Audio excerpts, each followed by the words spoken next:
You are listening to the Nature's Premier Podcast, Episode 40, The Price of Your Pet Shop Puppy.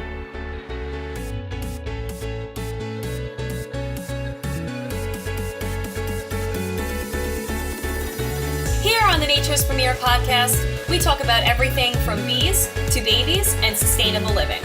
Join us while we talk about natural parenting and different ways to live a more sustainable lifestyle for ourselves and our future generations to come.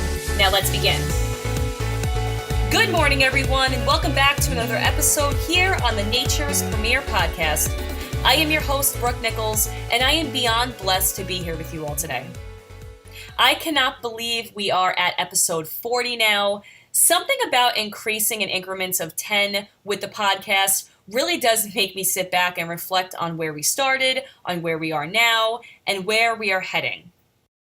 We have more and more families tuning in weekly, and we are just so grateful that you allow us to share this information about eco-parenting, natural parenting, the sustainability movement, about sustainability. I mean, just so many different things with you all today. And just in the podcast in general, it's something that I personally love doing. It is a big passion of mine, and I love to meet and collab with different people from around the world. So thank you guys all so much for tuning in and for supporting the podcast. We really appreciate your patronage. Today's episode of the podcast is sponsored by Nature's Premier Diaper Service, New York's cloth and compostable diaper service, providing families throughout Long Island and New York City with a healthier way to diaper their babies. Check them out at www.naturespremier.com to learn more. Now on to the show. On today's episode of the podcast, we are going to be discussing puppy mills. Yes, you heard that right. The kind of topic that makes most people cringe or not want to believe it exists at all.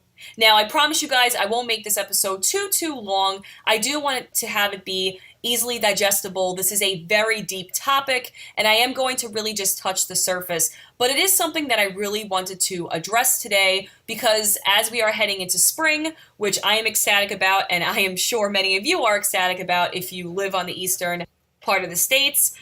So it is something that I just really wanted to go over because this is the season where many families tend to adopt or shop for new pets to add to their families.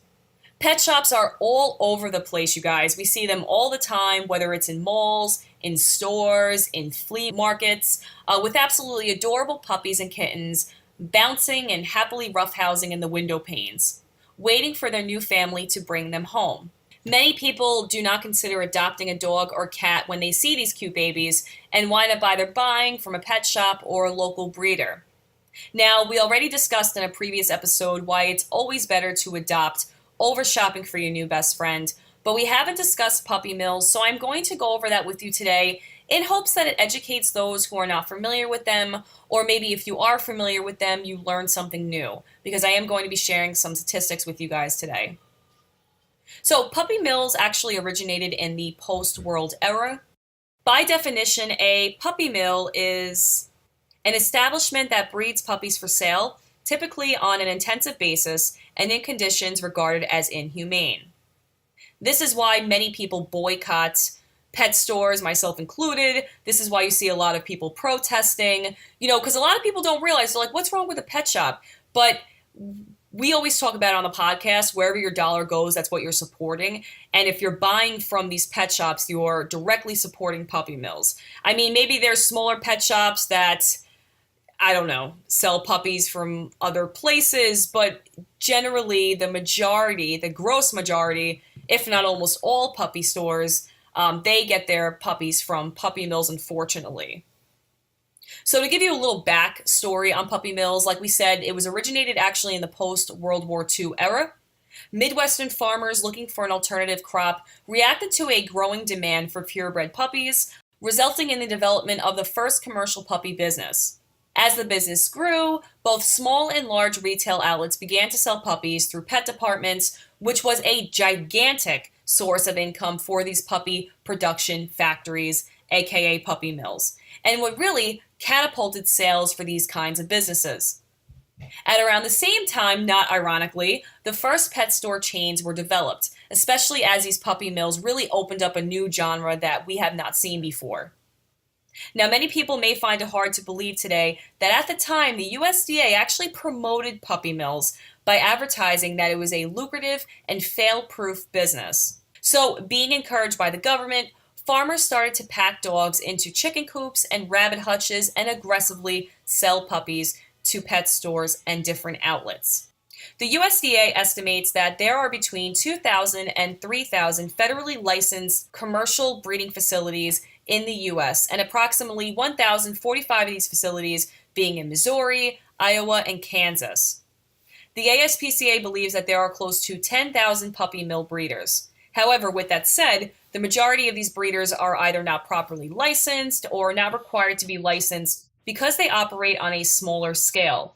Since these breeders are not tracked by the USDA, it is nearly impossible to know exactly how many puppy mills are in the United States. It is also close to impossible to learn exactly how many dogs are living in puppy mills, as some breeders are not required to keep accurate records, or if the breeder is illegal, they will purposely not keep the record. According to the Humane Society of the United States, there is an estimated 180,000 dogs kept for breeding at the USDA licensed facilities and approximately 1,075,896 puppies born in facilities each year. The Humane Society of the United States estimates that there is an estimated 2.15 million puppies that are sold each year. Many of these puppies are sold via the internet, where there is currently no USDA oversight at all and no figures to go by, leaving one to wonder exactly what happens to these dogs during internet transactions. Some puppy mill puppies are sold to pet shops and marketed as young as 8 weeks of age, which, for obvious reasons, is horrible in itself, as a puppy still needs to be with its mother at that time. The lineage records of puppy mill dogs are often falsified, and puppy mill dogs are often plagued with health problems. Now, we're going to get into this a little bit without getting too graphic. There were many different investigations that I saw on puppy mills that were absolutely heartbreaking, and I really just want to spare you guys the details, but be realistic and talk to you about the issues that we're dealing with these gigantic puppy mill factories. The number of dogs in a puppy mill can significantly vary, ranging from 10 to 1,000 breeding dogs. Because not all puppy mills are licensed and inspected, like we went over, it's impossible really to know the true average. To maximize profits, female dogs are bred at every single opportunity with little to no recovery time between litters. When they are physically depleted to the point that they no longer can reproduce, breeding females are often killed, as they are no longer profitable. The parents of the puppy in the pet store window are unlikely to make it out of the mill alive, and neither will many of the puppies born without overt physical problems. Puppy mills usually house dogs in overcrowded and unsanitary conditions, without adequate veterinary care, food, water, and socialization. Puppy mill dogs do not get to experience treats, toys, exercise, or basic grooming. Dogs are often kept in cages with wire flooring that injures their paws and legs, and it is not unusual for cages to be stacked up in columns. Now, we see that a lot with the meat industry, with chickens, with pigs, but that's a whole other topic. Breeding dogs at mills might spend their entire lives outdoors, exposed to the elements or crammed inside filthy structures where they never get the chance to feel the sun or breathe the fresh air. Again, that sounds very familiar with factory farming. These dogs are looked at as just objects that are producing high-priced puppies, high-priced products for them to sell, and it's very, very sad. Like, you see these pictures where these mothers have their nipples are literally just drooping. They've had litters and litters and litters of puppies. I mean, they cannot give these dogs proper nutrients because they're being depleted. They don't have nutrient stores for breeding healthy puppies. And a lot of times what many people don't realize is there's like this trend for small dogs. And in order for like dogs to stay small, or for the trend to keep going where people want smaller and smaller dogs, a lot of these dogs are inbred. So that causes like an insane amount of health problems. So you have the conditions where these dogs are kept in small crates. They're oftentimes covered in feces. They're not allowed to go outside. They get little food. They get probably no veterinary care, which is most often the case, especially with smaller puppy mill productions that are not certified or anything like that. And I truthfully don't really look at like the certification as really even being like a big thing, because truthfully, are they coming in? Are they inspecting these dogs, or are they just looking for the fees that they have to use to get, certified? Like, is this just a business transaction, or are we really talking about the welfare of the dogs? And that's why I'm really deterred by anybody that says, oh, well, it's, puppy mill certified. Like, I really don't care personally. This is just a personal opinion of mine. I think it's something that is probably profits over welfare, but that's another topic. So you have these dogs that are inside small crates. You have them covered in feces, covered in their own body excrements. You have them completely malnourished. A lot of times you have dead puppies, because unfortunately these mothers are bred so much that a lot of times their litters don't make it, or maybe a couple of the puppies in the litters won't make it. I saw this one documentary, again, not to get into too much detail, but this puppy had like 2 litters. This dog, which was actually pretty young because they start breeding them very young, had 2 litters that were dead. And this mother, she was brought into the vet, and they tried to rehabilitate her, but she had all these like just horrific health problems, all these bacteria infections. She had mange. I mean, this is what you're paying $2,000 for. This is what the mother of your $2,000 dog looks like. And they hooked her up. They started treatment, and within an hour, she died. But at least she died in caring hands of a veterinarian. Whereas a lot of these dogs die in the brutal hands of the puppy mills. They are probably have no interaction with humans other than someone just grabbing their puppies and forcing them to get pregnant again. I mean, it's really an atrocious thing to deal with, especially when, you're going to protest and you're trying to protest these things and it's not considered illegal, which many people don't know. I mean, as long as you're providing the necessities, you're providing food, you're providing shelter, you're providing water, which in most cases is filthy and not up to, the standards of even being consumed, then it's not deemed illegal. And that is why so many people get outraged and they protest and they do all these things. And I'm one of them. But you have to understand that you have to fight it at a legislative role. You have to go to the government. You have to go to, town hall meetings. That's where things change. So that's just to give you guys a little background of the situation. As you're hearing this story, you're hearing of how they are treated. Many people don't realize that this is completely legal. Now, because of this treatment, right? This gross, disgusting treatment that these puppy mills put profit over the actual dogs, there are a lot of common health problems that impact puppy mill dogs. And this is almost like a trademark puppy mill type of scenario or situation where dogs that come from these mills are very, very sick, and oftentimes they die. We've heard of stories where somebody will buy a dog from a puppy mill or they'll buy it from a pet shop.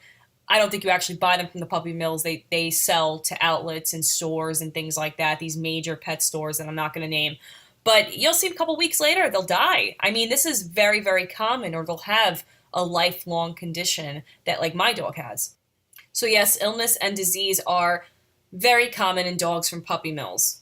Now, because puppy mill operators often fail to apply proper procedures and practices in place that would remove sick dogs from their breeding pools, puppies from puppy mills are prone to congenital and hereditary conditions. Now, these can include, but are certainly not limited to, epilepsy, heart disease, kidney disease, hip dysplasia, endocrine disorders like diabetes and hyperthyroidism, blood disorders like anemia, deafness, eye problems, cataracts, glaucoma, progressive retinal atrophy, etc., and respiratory disorders. Another one is pancreatitis.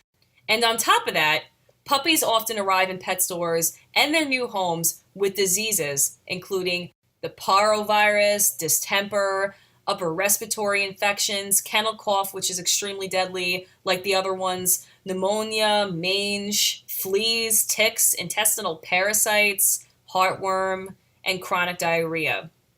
Another issue that many puppies have is behavioral problems with humans. Now, fearful behavior and lack of socialization with humans and other animals are typical of puppy mill dogs. Puppies born in puppy mills are typically removed from their litter mates and mothers at just 6 weeks of age. The first months of a puppy's life are a critical socialization period for puppies. Spending that time with their mother and litter mates helps prevent puppies from developing problems like extreme shyness, aggression, and fear and anxiety, especially towards humans.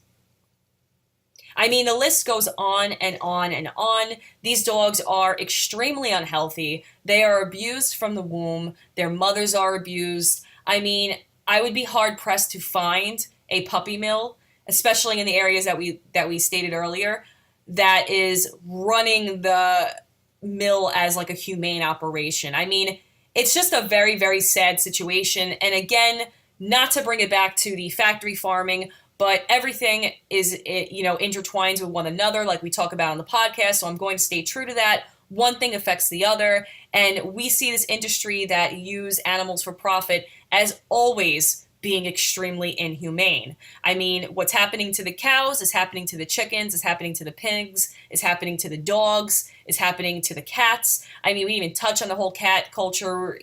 But generally, when you are buying animals, this is what's happening, and it is very controversial. A lot of people may not agree with it, but personally, puppy mill dogs, that is why there are a lot of people who agree with it. Puppy mill dogs are extremely sick. They are just in a cruel environment. And when you buy a pet, when you buy a dog from a puppy store, oftentimes they'll say like, oh, we get our puppies from licensed USDA breeders or local breeders. But pet stores truly often use this licensing to provide like a false sense of security to their customers, when it really just means that they do in fact get their puppies from puppy mills. I mean, that is just usually the bottom line, and they're trying to protect their bottom line, which is why they often stretch the truth to their customers.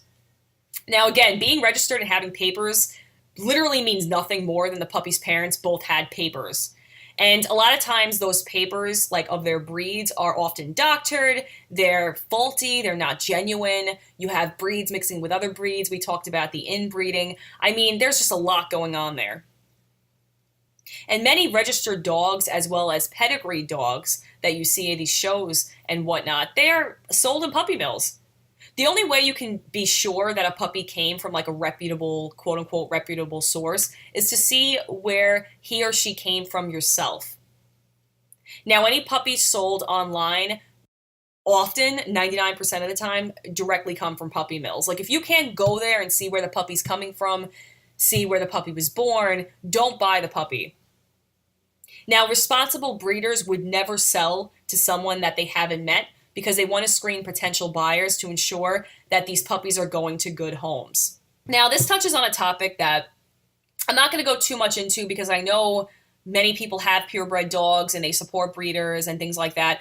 So this is a very personal opinion of my own, but I did want to share it with you all because I am someone that's very passionate about different topics, and animal welfare is one of them.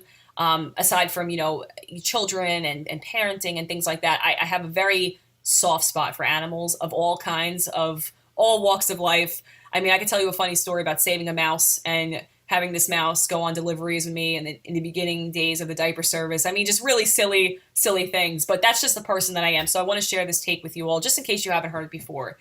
Now, people make a case for adoption, like acquiring purebred dogs from breeders. Now, I would always recommend to make adoption your first option. Like these purebred dogs may look a certain way, they may have different mannerisms, but they end up at shelters just like any other mixed breeds.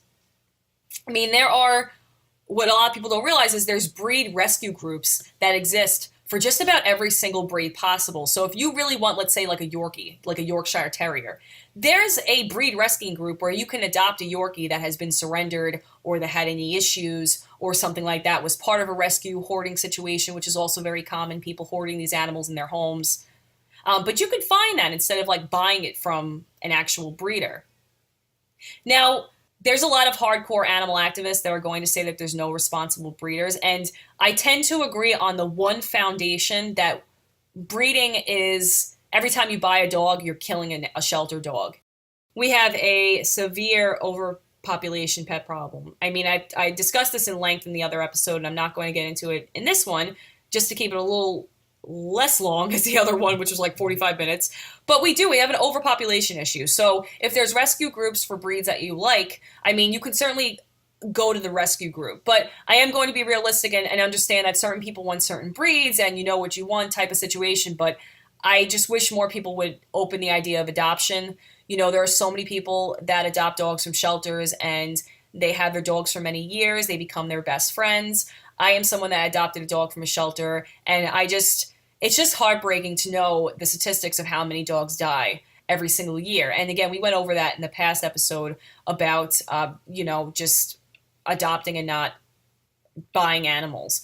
But yeah, it's just so many animals that are killed, and that's something that I can't get past. So I'm not someone that would ever buy from a breeder, but I do understand that people want to have certain breeds. So there's ways for you to recognize, like reputable breeders, because there are some really dedicated breeders out there, and I'm not going to take that away from them. I've met some of them, very, very good people. Whether we agree or not on the whole business practice, at least they're treating their dogs okay.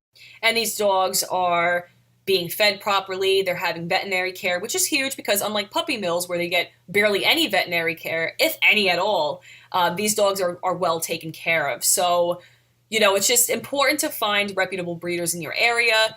When buying a dog from a breeder, just always make sure to meet the puppy's parents or at least the mother and see where the dog lives. Because if you can't see the mother, then most likely she's either already pregnant again or she could possibly be dead.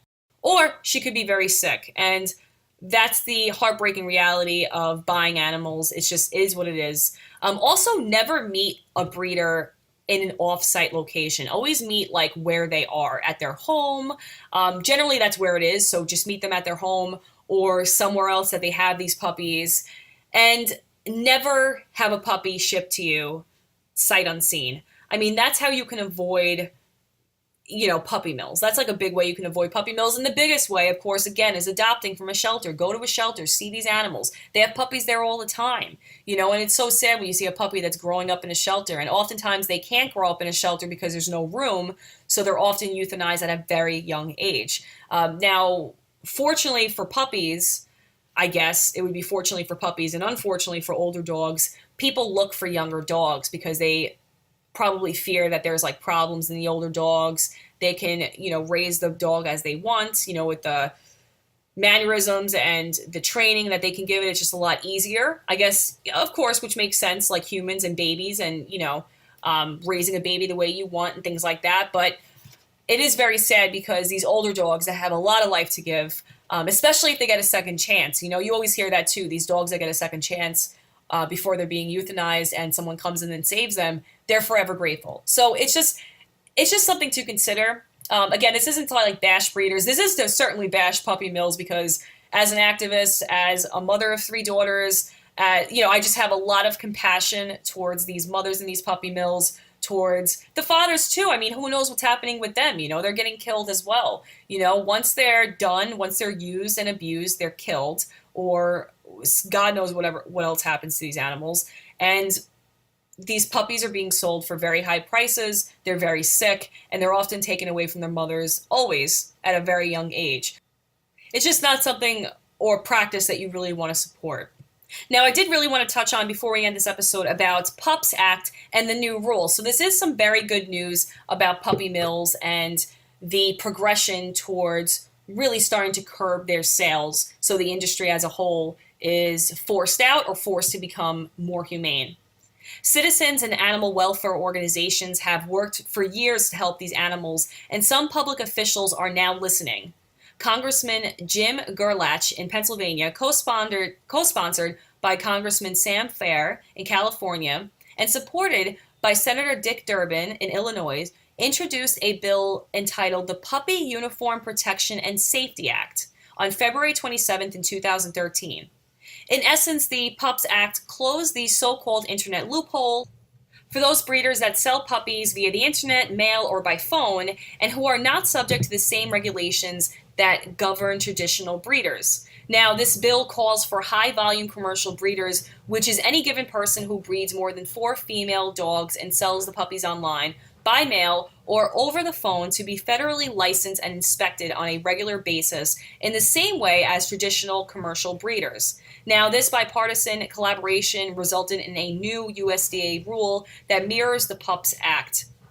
By closing the internet loophole in the Federal Animal Welfare Act, the law has finally caught up to technology. So this action is long overdue and necessary to end the horrific conditions and inhumane treatment of dogs throughout the United States. So this is a very positive bill. Of course, it's being met with criticism and things of that nature. But what people have to understand is that these dogs, especially if you have a pet of your own, you know that they deserve more. You know what I mean? Like, they deserve more. These regulations should be tight, in my personal opinion, and the welfare of these animals should always be put over profits. That wraps up this episode of the Nature's Premier podcast. Thank you all so much for listening to this episode today. I really hope it was educational, and I really hoped you learned something if you did not already know about the horrific industry that is the puppy mill industry. Please do rate and subscribe to this podcast, and please make sure to share this podcast to others, especially if maybe they are considering to get a new dog this spring. If you have any questions or you'd like to collab on a future episode of the podcast, please do email us at podcast@naturespremier.com. We absolutely love hearing from our listeners. Thank you so much for tuning in again, and we will check you back on the next episode. Take care, friends.